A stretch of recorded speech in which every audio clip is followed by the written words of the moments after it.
Hello नमस्कार साथियों। आज हम पृथ्वी की आंतरिक संरचना का सेकंड पार्ट है।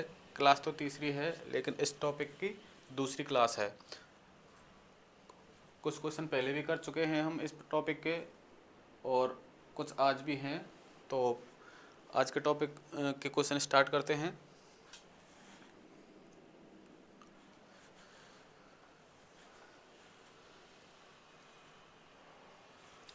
पहला क्वेश्चन है, निम्नलिखित में से कौन सी परत पृथ्वी की सबसे पतली परत है, यानी कि मोटाई में सबसे पतली परत कौन सी है। मैंने लास्ट क्लास में ही बताया था और अभी बता देता हूँ इनकी गहराई के बारे में, यानी इनकी मोटाई के बारे में।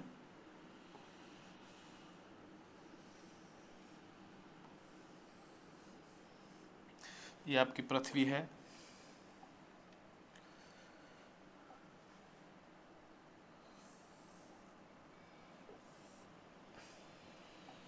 क्रस्ट,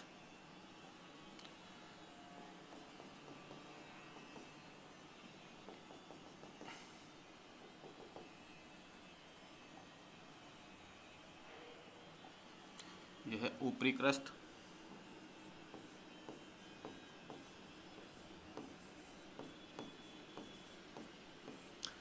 इसके नीचे है आपकी निचली क्रस्ट,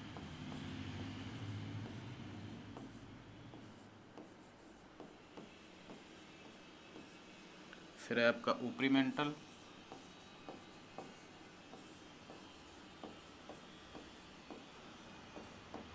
यह है निचला मेंटल,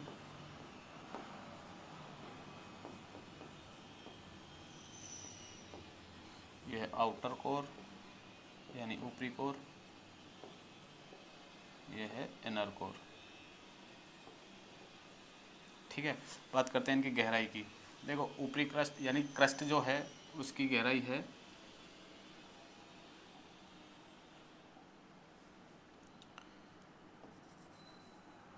यहाँ तक है आपकी क्रस्ट, और इसकी गहराई ये मानी गई है 30 से 100 किलोमीटर।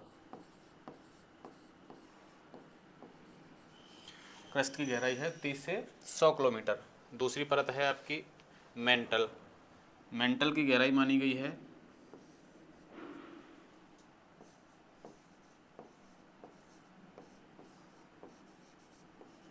2900 किलोमीटर तक। उसके बाद कोर की गहराई या पृथ्वी का केंद्र जो माना गया है वो है 6371 किलोमीटर। इनके अगर मध्यवर्ती जो अशांत तथ्य हैं या असंबद्धता हैं उनको भी देखते हैं। पहली है कॉनरोड, इसको माना गया है 30 किलोमीटर। और फिर मेंटल की जो मध्यवर्ती है इसको माना गया है 700 किलोमीटर।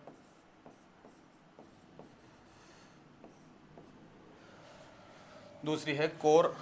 कोर की जो मध्यवर्ती है लेहमन, इसको माना गया है 5150 किलोमीटर। ठीक है, ये पृथ्वी की आंतरिक संरचना है और इसकी गहराई है किलोमीटर्स में। क्रस्ट मानी गई है आपकी 30 से 100 किलोमीटर। उसके बाद मेंटल मानी गई है आपकी 2900 किलोमीटर तक, और पृथ्वी का केंद्र बना गया है 6371 किलोमीटर तक। अब इसमें हमसे पूछा है निम्न में से कौन सी परत पृथ्वी की सबसे पतली परत है। तो इनमें से पतली परत कौन सी है सबसे? परपटी, यानी कि इसको क्रस्ट को परपटी भी अपन कहते हैं। तो आपका आंसर हो जाएगा सी। सबसे पतली परत यानी 30 से 100 किलोमीटर किसकी है गहराई? परपटी की, यानी कि क्रस्ट। नेक्स्ट क्वेश्चन है आपका, मेंटल के ऊपरी हिस्से की सघनता का विस्तार कितना है, यानी कि सघनता से मतलब है यहाँ इसका आयतन। ठीक है, आयतन सॉरी घनत्व। मेंटल का घनत्व कितना है? तो घनत्व की बात करते हैं। देखो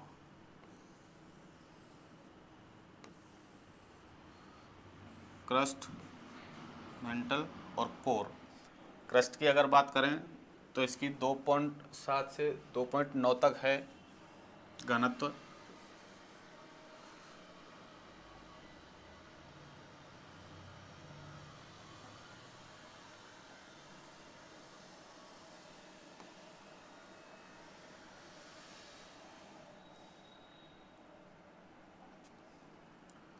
2.7 से 2.9 घन सेंटीमीटर तक है किसका, क्रस्ट का। क्रस्ट, मेंटल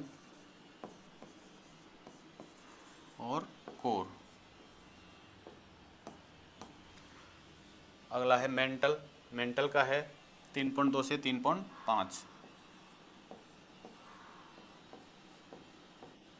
ये घन सेंटीमीटर में है, ठीक है।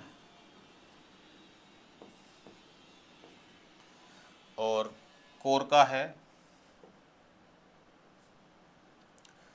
11 से, या कहीं कहीं 10 से 13 भी मिलता है, 13 घन सेंटीमीटर। तो हमसे किसका पूछा है, मेंटल के ऊपरी हिस्से की सघनता। तो मेंटल के ऊपरी हिस्से की सघनता कितनी है, मेंटल की ही है, सॉरी 3.2 से 5.5 है ये, ठीक है। तो इसमें कितना दे रखा है, 3.2 से 3.5, जो कि मेंटल की सघनता है। तो आपका आंसर हो जाएगा ऑप्शन ए।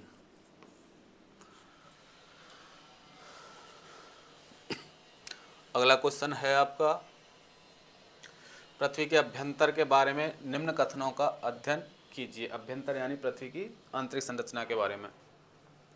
इसमें कुछ कथन दिए हुए हैं और उनमें से हमको देखना है कौन सा सही है, ठीक है। पहला है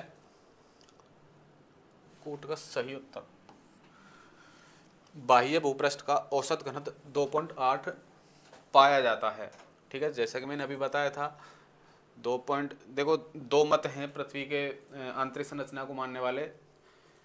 स्वेस महोदय ने पृथ्वी के भूपृष्ठ के जो घनत्व है 2.8 माना है, ठीक है। स्वेस ने माना है 2.8, उनके हिसाब से ये सही है। और आधुनिक जो मत है, ठीक है, आधुनिक मत है, उसके हिसाब से इसको माना गया है 2.9। तीसरा है, अगला है, भूपृष्ठ प्रवार से गुटेनबर्ग असंबद्धता द्वारा पृथक किया जाता है। असंबद्धता मैंने आपको बताई हुई है। भूपृष्ठ प्रवार से गुटेनबर्ग जी, ठीक है। तो एक बार असंबद्धता देख लेते हैं। ऐसे देख लो, कॉनरोड, मोहो, रपेटी, कॉनरोड, मोहो, रपेटी, गुटेनबर्ग और लेहमान, ये इनका क्रम है। तो किस किस की पूछ रहा है, भूपृष्ठ यानी क्रस्ट और मेंटल के बीच में कॉनरोड, मोहो, रपेटी, और इसमें दिया हुआ है गुटेनबर्ग, तो ये आपका गलत है। अगला है, प्रवार कोर, मेंटल कोर, सीमा के सारे पी लहरों के वेग में अचानक वृद्धि होती है। पी लहरों में अचानक वृद्धि होती है ऊपरी कोर में, मेंटल कोर में। तो ये सही है आपकी बात, क्योंकि भूकंपी जो तरंगे हैं पी, एस और एल, पी तरंगे तीनों फॉर्मों में, ठोस, तरल और द्रव्य में, ठोस, तरल और द्रव्य में गति करती हैं। और जो आपका मेंटल का ऊपरी हिस्सा है वो अर्ध तरल अवस्था में है, और पी तरंगे जैसे ही तरल अवस्था में प्रवेश करती हैं तो इनकी गति में कमी हो जाती है, और यहाँ पे दे रखा है वृद्धि हो जाती है। तो ये भी आपका गलत है। अगला है, पृथ्वी का आंतरिक क्रोड़ गलित अवस्था में है। पृथ्वी का आंतरिक क्रोड़,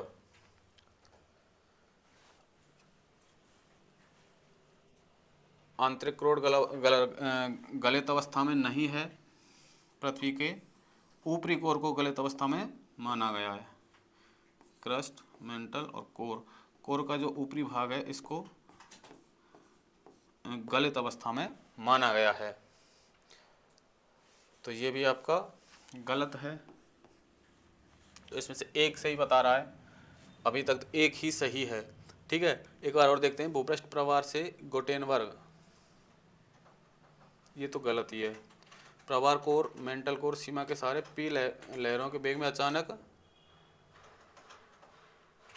हाँ ये ठोस में जा रही है, ठीक है, तरल से ठोस में जा रही है, तो ये सही है, आपकी वृद्धि होगी।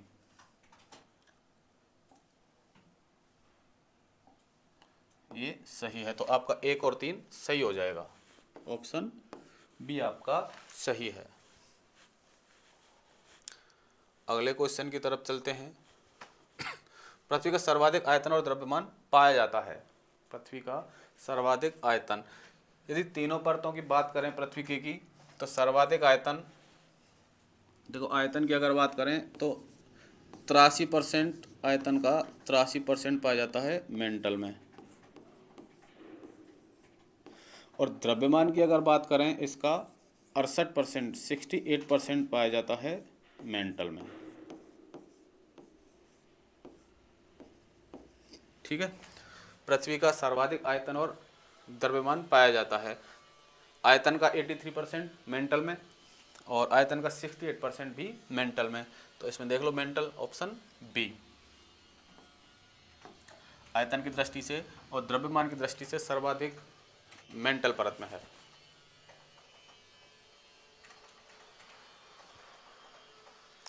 अगला क्वेश्चन है, ये क्वेश्चन नंबर ही है, ठीक है। भूगर्भ के संबंध में निम्नलिखित कथनों का अध्ययन कीजिए तथा नीचे दिए गए कूट को चुनिए, यानी इनमें से कौन से सही हैं। पहला है, धरातल से भूगर्भ की ओर ताप मीटर पर 1 डिग्री सेंटीग्रेड बढ़ता है, यानी कि हम धरातल से भूगर्भ की तरफ जाएंगे तो 1 डिग्री सेंटीग्रेड प्रति 32 मीटर पर, प्रति 32 मीटर पर 1 डिग्री सेंटीग्रेड तापमान बढ़ता है, तो ये सही है। दूसरा है, पृथ्वी की बाह्यतम परत में सिलिका एवं एल्युमिनियम की बहुलता पाई जाती है। एडवर्ड स्वेस का जो वर्गीकरण है सियाल, सिमा, निफे।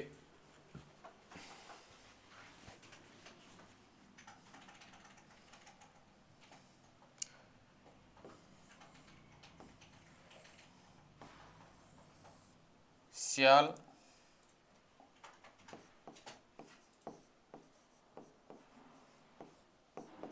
शिमा, निफे। ठीक है, सियाल में सिलिका प्लस एल्युमिनियम,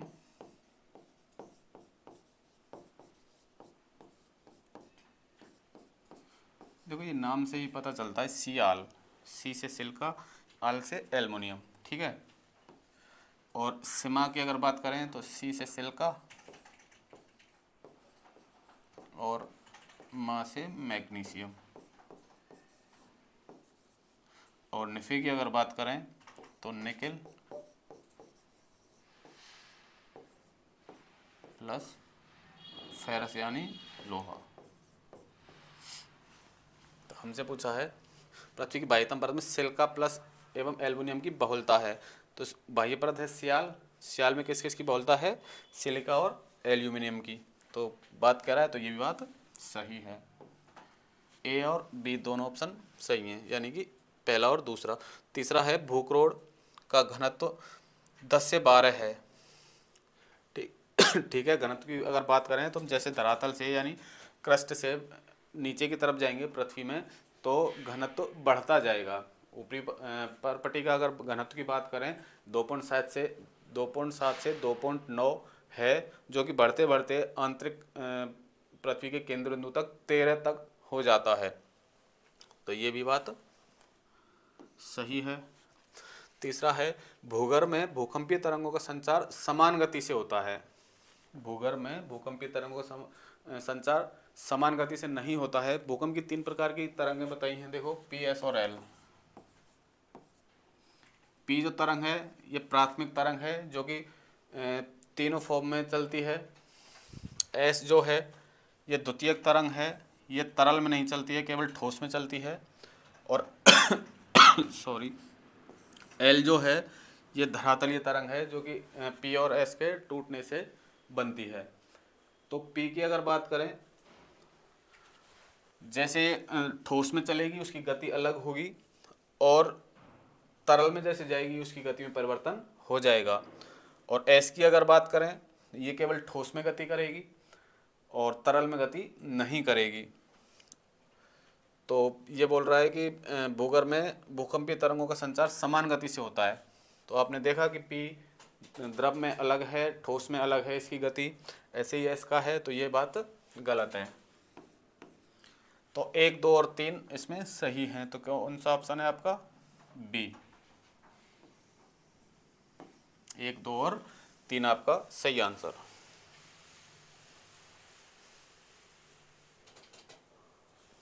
अगला है, मोह स्केल से निम्नलिखित में से किसका मापन किया जाता है? देखो ये एक स्केल है, इसे चट्टानों की कठोरता का मापन किया जाता है, यानी पदार्थों की कठोरता का मापन किया जाता है। इसमें ऑप्शन है आपका डी, चट्टानों की कठोरता, यानी मोह स्केल चट्टानों की कठोरता का मापन करने के लिए काम में लिया जाता है। इसमें सबसे अगर कठोर चट्टान मानी गई है वो मानी गई है हीरा, जिसका मोह स्केल पर मान है 10। और सबसे कम जो कठोर मानी गई है वो है टैल्क। टैल्क नाम की चट्टान है जिसका मोह स्केल पर मान है 1। ठीक है, मोह स्केल किस काम आती है? चट्टानों की कठोरता मापने का काम आती है। सर्वाधिक कठोर चट्टान कौन सी है? हीरा, जिसका इसका मोह मान है 10। और सबसे कम कठोर की बात करें तो वो है टैल्क, जिसका मोह स्केल पर मान है 1। आकाशीय पिंडों की अगर दूरियों का मापन करते हैं वो करते हैं प्रकाश वर्ष में।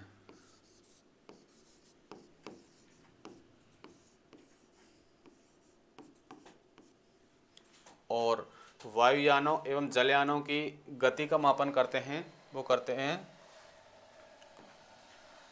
नॉटिकल मील।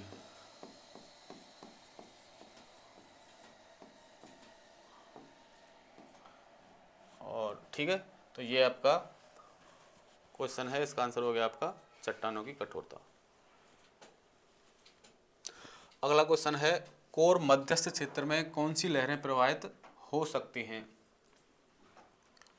कोर मध्यस्थ क्षेत्र में तो देखो प्राथमिक लहरें हैं, ये है पी,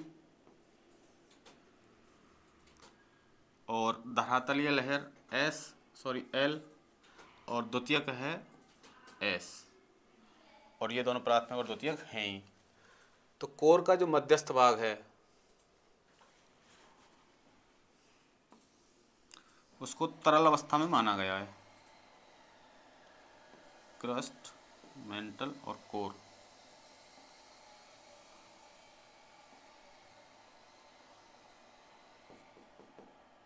ये आउटर कोर, ये इनर कोर।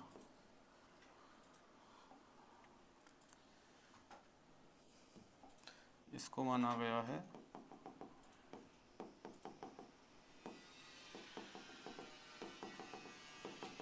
द्रव या गलित अवस्था में माना गया है। अब ये देखो कोर मध्यस्थ क्षेत्र में कौन सी लहरें प्रवाहित हो सकती हैं? तो प्राथमिक जो लहरें हैं ये तीनों फॉर्म में, ठोस, तरल और द्रव, दोनों में प्रवाहित होती हैं, तीनों में। और यहाँ पे कौन सा है? द्रव्य, तो पी जाती हैं ठोस और द्रव में। तो आंसर हो जाएगा ऑप्शन ए, यानी कि पी तरंग हैं, यानी प्राथमिक तरंगें जो हैं वो जाएंगी मध्यस्थ कोर में प्रवाहित हो सकती हैं। आपका आंसर हो गया ए।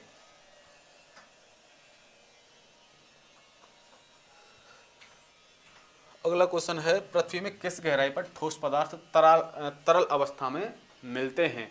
यानी कि किस गहराई पर जो पदार्थ हैं वो तरल अवस्था में मिलते हैं?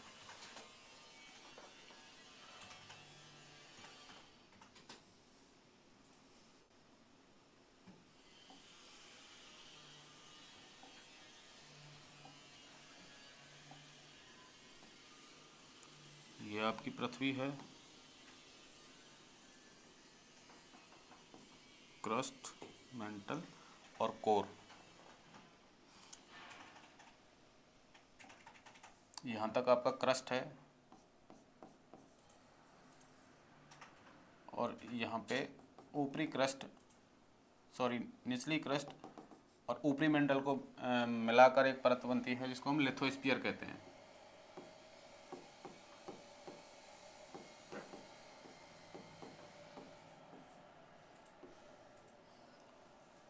इसकी गहराई है 100 किलोमीटर। लिथोस्फीयर तरल अवस्था में है। 100 किलोमीटर यदि गहरे पृथ्वी में जाएंगे हम, तो कोर का आंतरिक भाग और मेंटल का ऊपरी भाग निर्माण करता है लिथोस्फीयर का, जो कि 100 किलोमीटर गहराई में स्थित है, और यह है तरल। तो आपका आंसर हो जाएगा ऑप्शन डी, 100 किलोमीटर।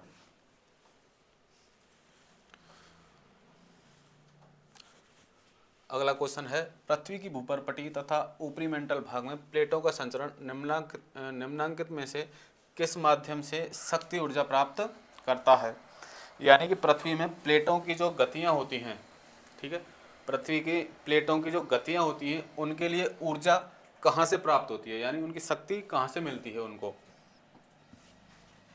तो रेडियो एक्टिव पदार्थों का विखंडन जब पृथ्वी में होता है तो उनसे ऊर्जा उत्पन्न होती है, और उस वही ऊर्जा जब बाहर की तरफ निकलने का प्रयास करती है तो प्लेटों में गति उत्पन्न होती है।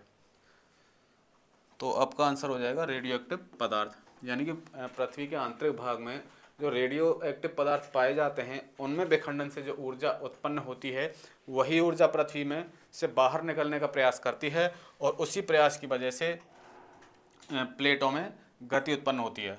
तो आपका आंसर हो जाएगा ऑप्शन बी। स्वेस के अनुसार भूपटल की ऊपरी परत कहलाती है। एडवर्ड स्वेस ऑस्ट्रिया के विद्वान हुए थे। उन्होंने पृथ्वी को 3 परतों में बांटा है। देखते हैं एक बार।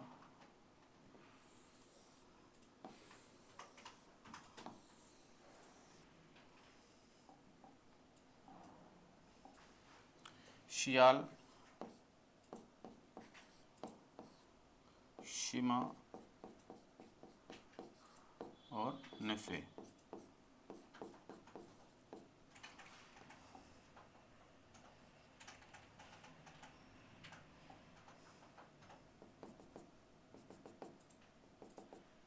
इन्होंने नेफे को माना है तरल अवस्था में।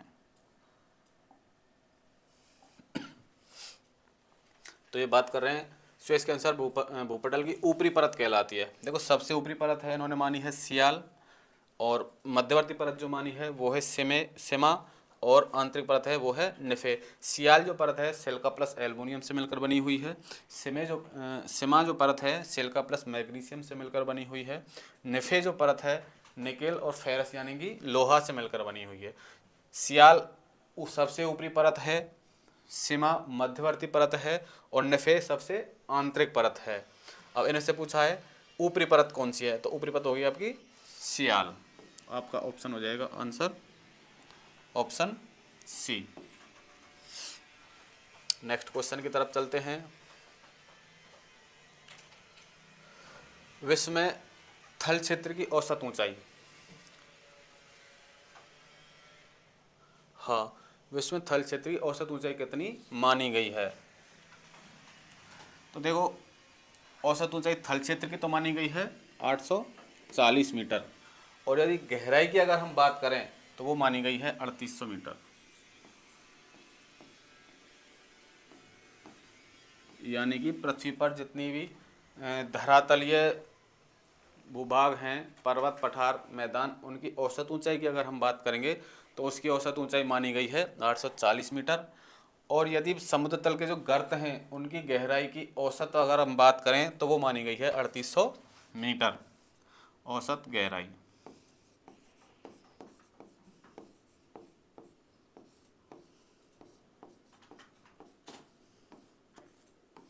पृथ्वी पर जो गर्त हैं उनकी औसत गहराई 3800 मीटर, और जो थल क्षेत्र पर ऊंचाई है यानी कि पर्वत पठार हैं उनकी मानी गई है 840 मीटर। अगला है, भूगणितीय एवं भूभौतिकी के अंतर्राष्ट्रीय संघ के अनुसार भूपटल की औसत मोटाई, भूपटल की औसत मोटाई यानी कि क्रस्ट की औसत मोटाई, क्रस्ट की औसत मोटाई कितनी मानी गई है।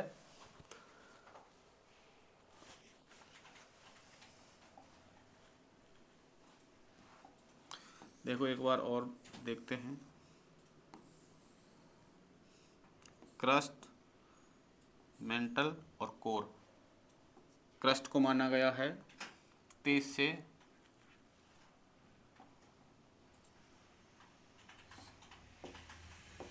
100 kilometre. Crust, mental, core. Crust को माना गया 30 से 100, मेंटल को माना गया है 2900 और कोर को माना गया है 6371 किलोमीटर है। ठीक है, तो हमसे बात कर रहा है किसकी?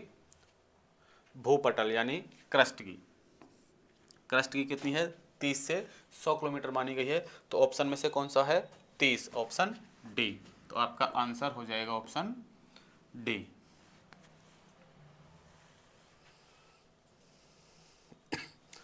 अगला क्वेश्चन है संपूर्ण पृथ्वी का घनत्व, यानी कि पृथ्वी का घनत्व है जो कि हम जैसे जैसे धरातल से अंदर की तरफ जाएंगे तो घनत्व में वृद्धि होती जाती है।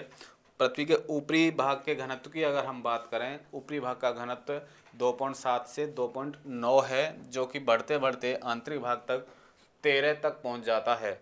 ठीक है, इसका औसत घनत्व हमसे पूछा गया है। तो पृथ्वी का औसत घनत्व की अगर हम बात करें तो वो है 5.5। आपका आंसर हो जाएगा बी।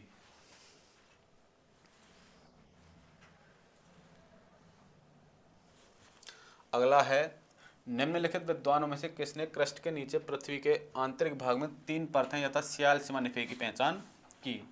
मैंने अभी आपको बताया था कि एडवर्ड स्वेस नाम के विद्वान हुए थे ऑस्ट्रिया के।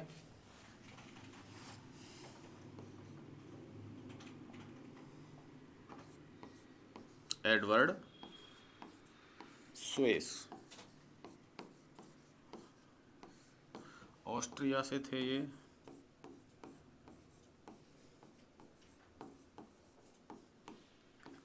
इन्होंने पृथ्वी को 3 परत सियाल, सीमा और सॉरी नेफे में बांटा था। तो आपका ऑप्शन हो जाएगा, जिसमें ऊपरी परत को इन्होंने कहा था सियाल, जो कि सिलिका प्लस एल्युमिनियम से बनी हुई है। जो मध्यवर्ती परत है सीमा, जो सिलिका और मैग्नीशियम की बनी हुई है। और जो आंतरिक परत है नेफे, जो कि निकल और लोहे की बनी हुई है। आंतरिक परत को इन्होंने तरल अवस्था में माना है। तो ये है एडवर्ड स्वेस का वर्गीकरण। ये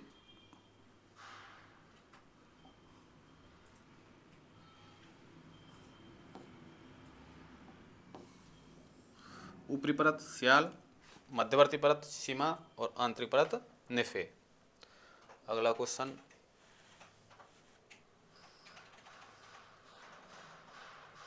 मोहोरोविसिक असंतता निम्नलिखित में से किन के बीच सीमा का निर्धारण करती है? एक बार देख लेते हैं असंबद्धताओं को।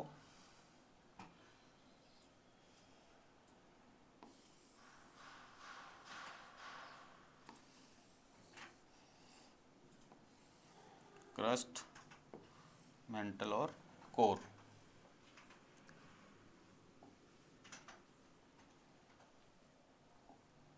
क्रस्ट को 2 पार्टों में बांटा गया है, मेंटल भी 2 पार्टों में है और कोर भी 2 पार्टों में है। इसको ऊपरी क्रस्ट, ये है निचली क्रस्ट,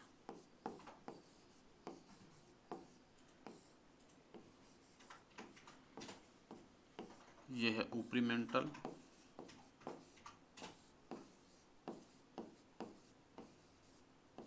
ये है निचला मेंटल,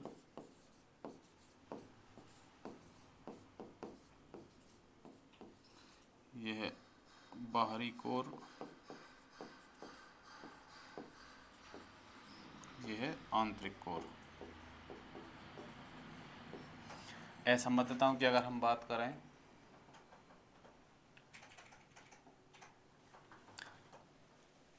कॉनरोड,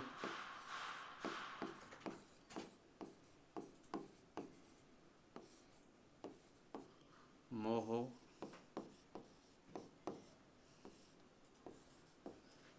रेपेटी,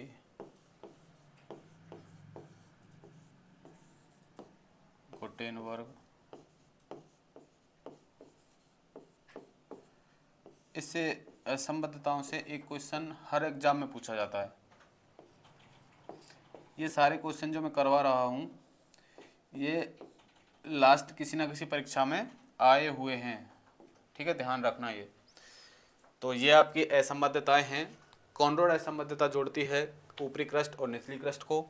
मोहो असंबद्धता जोड़ती है ऊपरी मेंटल और निचले मेंटल को, सॉरी क्रस्ट और मेंटल को। रेपेटी जोड़ती है ऊपरी मेंटल और निचली मेंटल को। गुटेनबर्ग जोड़ती है मेंटल और कोर को। और लेहमैन जोड़ती है बाहरी कोर और आंतरिक कोर को। हमसे अब पूछा गया है मोहोरोव से अशांतता, तो मोहो किसको जोड़ रही है? क्रस्ट और मेंटल को। तो महाद्वीपीय शैल प्रवार, दुर्बलता मंडल, स्थल मंडल, परपटी और ऊपरी प्रवार, यानी कि क्रस्ट और ऊपरी मेंटल। तो आपका आंसर हो जाएगा सी, परपटी और ऊपरी प्रवार को जोड़ती है मोहोरोविसिक अशांतता। अगले क्वेश्चन की बात करते हैं। पृथ्वी के आंतरिक भाग में ऊष्मा का जनन मुख्य रूप से इनमें से किस किस से होता है? मैंने आपको बताया है पृथ्वी में रेडियो एक्टिव पदार्थ पाए जाते हैं, उनके विखंडन से जो ऊर्जा उत्पन्न होती है और जो वह ऊर्जा पृथ्वी से बाहर निकलने का यदि प्रयास करती है, उनसे प्लेटों में संचलन पैदा होता है, यानी गति पैदा होती है। तो जनन का मुख्य रूप से रेडियो सक्रिय पदार्थ हैं, पहला सही है। रेडियो सक्रिय पदार्थ गुरुत्व बल के तापीय ऊर्जा में परिवर्तन से, और जो गुरुत्वाकर्षण बल है उसका तापीय ऊर्जा में परिवर्तन होने से भी ऊर्जा उत्पन्न होती है। तो ये दो भी सही है। तो आपका आंसर हो जाएगा पहला और दूसरा दोनों सही हैं। उपरोक्त दोनों कथन गलत हैं, उपरोक्त दोनों कथन सही हैं, ऑप्शन बी। अगला क्वेश्चन, नतिलंब के संदर्भ में नति की दिशा हमेशा निम्नलिखित में से किस कोण पर होती है? नतिलंब की दिशा की अगर बात करें तो हमेशा ये समकोण पर होती है, ठीक है। नति की दिशा समकोण पर होती है और इसका जो क्षैतिज से कोण बनता है उसे कहते हैं नतिलंब। ये तो नति की दिशा है जो समकोण पे होती है हमेशा, और इस नति की दिशा से जो क्षैतिज से एक रेखा कोण बनाती है उसे कहते हैं नतिलंब।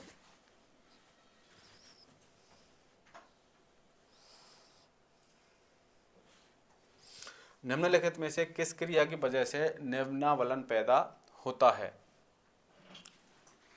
निम्नावलन, परपटी विभंजन, परपटी मुड़ना, निमज्जन और उन्मज्जन। देखो, निम्नावलन यदि पैदा होता है, दो चीजें होती हैं, उत्संबलन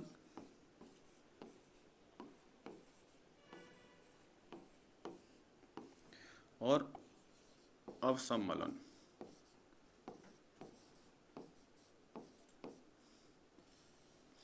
जब धरातल में बलन पड़ते हैं यानी संबलन की क्रिया होती है, तो धरातल, जो पृथ्वी का धरातल है, या तो ऊपर उठ जाता है या उसमें नीचे की तरफ गड्ढे बन जाते हैं। तो ऊपर उठता है उसे तो कहते हैं उत्संबलन, ऊपर उठता है तो उत्संबलन हो गया, और नीचे जाता है यानी गड्ढे बनते हैं तो नीचे धंसता है, उसे कहते हैं अवसंबलन। ये होता है उत्संबलन और अवसंबलन दोनों, और ये निम्नावलन जो बोल रहा है ये अवसंबलन का ही दूसरा नाम है। ये होता है परपटी के मुड़ने से।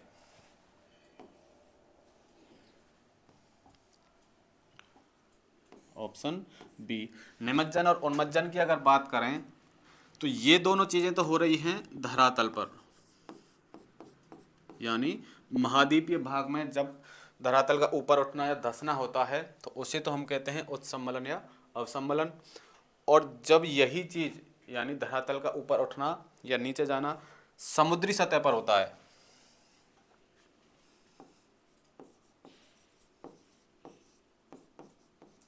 समुद्री सतह पर जब होता है तो ऊपर जाने को समुद्री सतह पर आंतरिक बलों के कारण जब सतह ऊपर उठ जाती है तो उसे कहते हैं उन्मज्जन, और जब आंतरिक बलों के कारण ही समुद्री सतह नीचे धस जाती है उसे कहते हैं निमज्जन। तो ये है आपका उन्मज्जन और निमज्जन।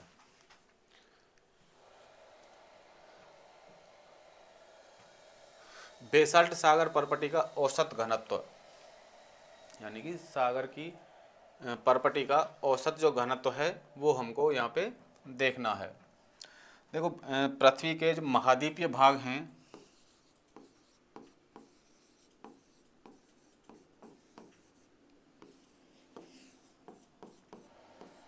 ये बने हुए हैं ग्रेनाइट के, और महासागरीय जो भाग हैं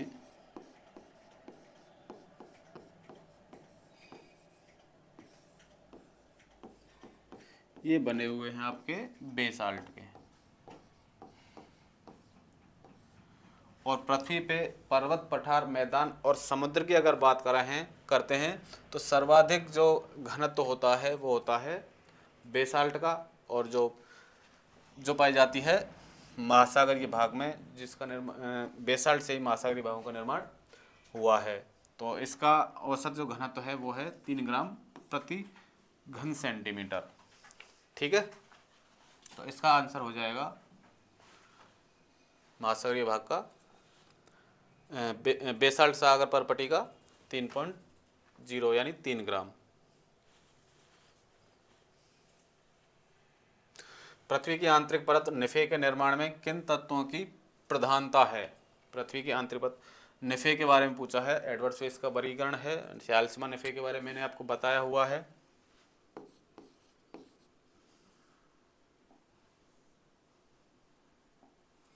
सियाल सीमा निफे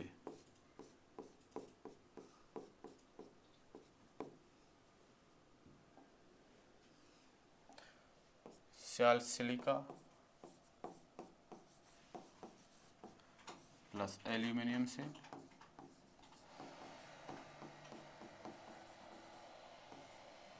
सीमा की अगर बात करें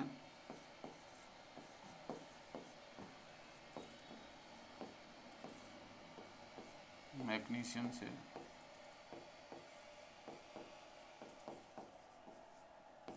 और निफे की अगर बात करें तो निकेल और लोहे से। ठीक है, ये 3 पृथ्वी की परतें हैं। किस किस से मिलकर बनी हुई हैं? सियाल सिलिका प्लस एल्युमिनियम, सीमा silica plus magnesium, निफे nickel plus ferrous यानी कि लोहा। तो हमसे पूछा है निफे के बारे में, तो निफे किस किस से मिलकर बनी है? निकेल प्लस लोहे से। तो आपका ऑप्शन हो जाएगा डी, निकल प्लस लोहा।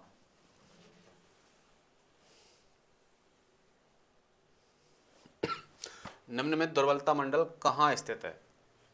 ठीक है, दुर्बलता मंडल मैंने बताया था कि क्रस्ट का आंतरिक भाग यानी क्रस्ट का निचला भाग और मेंटल का ऊपरी भाग मिलकर निर्माण करते हैं दुर्बलता मंडल का, जिसे हम एस्थेनोस्फीयर भी कहते हैं, जिसकी गहराई 100 किलोमीटर तक होती है, जो कि अर्ध तरल अवस्था में पाया जाता है। तो किस किस से मिलकर बनता है? आंतरिक क्रस्ट और ऊपरी मेंटल। तो देखो इसमें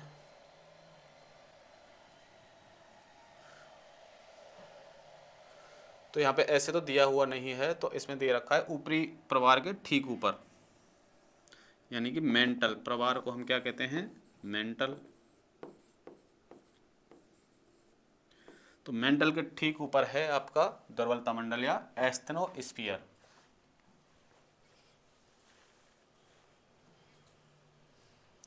अगर पृथ्वी एक ही प्रकार की घनत्व वाली चट्टानों से निर्मित एक ठोस भाग होती तो, यानी कि पृथ्वी अगर ठोस भाग होती तो इनमें से कौन सा सही है? यानी कि पृथ्वी तरल अवस्था में भी है, जैसे कि अभिनव मत के अनुसार ऊपरी कोर को तरल अवस्था में माना गया है, और एडवर्ड स्वेस ने निफे परत को तरल अवस्था में माना है। अब ये क्वेश्चन बोल रहा है पृथ्वी एक ही प्रकार की घनत्व वाली चट्टानों से निर्मित होती, यानी ठोस होती। पृथ्वी पूरी ना कहीं तरल होती ना कहीं गैस होती, सीधी क्या होती, ठोस। तो देखो भूकंपी लहरें असमान गति से पृथ्वी के कोर तक एक सीधी दिशा में पहुंच जाती। भूकंपी लहरें असमान गति से अगर ठोस होती तो असमान गति नहीं होती, एक ही प्रकार की गति होती, क्योंकि भूकंपीय तरंगें एक जैसे ठोस से और तरल में प्रवेश करेंगी तो उनकी गति में अंतर होता है, और यदि ठोस ही ठोस में जाएंगी तो उनमें कोई अंतर नहीं होगा। तो ये असमान गति नहीं समान गति से जाती, तो ये गलत है। दूसरा है भूकंपीय लहरें समान गति से पृथ्वी के कोर तक एक सीधी रेखा में पहुंच जाती। भूकंपीय लहरें समान गति से पृथ्वी के कोर तक एक सीधी रेखा में पहुंच जाती, ये आपकी बात सही है, तो आपका ऑप्शन ये भी सही है। आगे भी देखते हैं, भूकंपीय लहरें असमान गति से वक्राकार मार्ग में नहीं जाती हैं, ये अगर ठोस होता तो। भूकंपीय लहरें समान गति से वक्राकार मार्ग का अवलंबन करती, ये भी गलत है। तो ये आपका आंसर हो जाएगा ऑप्शन बी। अगर पृथ्वी ठोस होती तो भूकंपीय तरंगों का पर क्या प्रभाव पड़ता, तो भूकंपीय लहरें समान गति से पृथ्वी के कोर तक एक सीधी रेखा में पहुंच जाती हैं अगर पृथ्वी ठोस होती तो। आपका आंसर हो जाएगा ऑप्शन बी।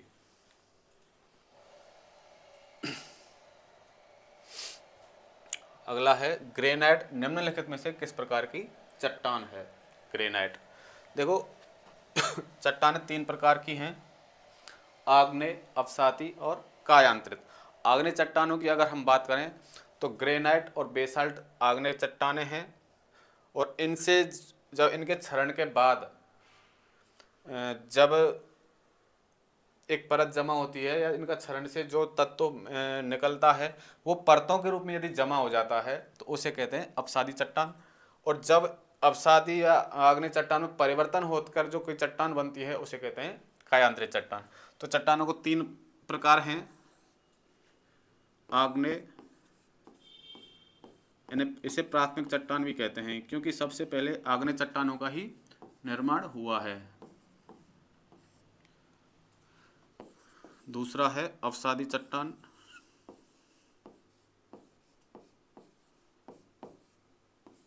अवसादी चट्टान आग्नेय चट्टानों के अपरदन या क्षरण के बाद जो अवशिष्ट निकलता है उसके परतों के रूप में जमा होने से बनती हैं अवसादी चट्टान।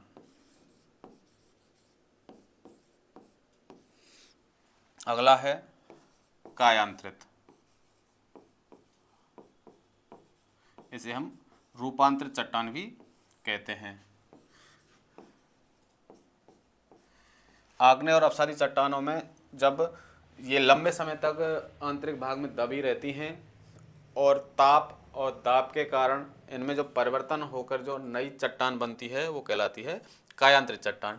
तो ग्रेनाइट चट्टान की अगर हम बात करें तो ग्रेनाइट और बेसाल्ट दो आग्नेय चट्टानें हैं, ठीक है, तो इसमें आंसर हो जाएगा आपका केवल आग्नेय चट्टान। अगला है आनत शैल संस्तर पर क्षैतिज रेखा की दिशा को क्या कहते हैं। जैसा कि अभी एक क्वेश्चन था नति को लेकर, उसमें मैंने बताया था कि जो क्षैतिज रेखा नति पर जो क्षैतिज रेखा समकोण बनाती है उसे कहते हैं हम नतिलंब।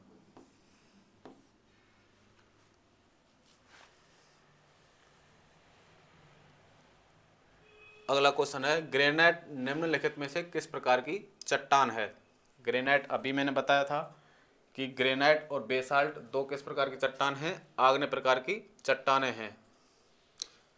ये शायद क्वेश्चन दोबारा आ गया है, तो इसके बारे में मैं डिस्कस कर चुका हूँ।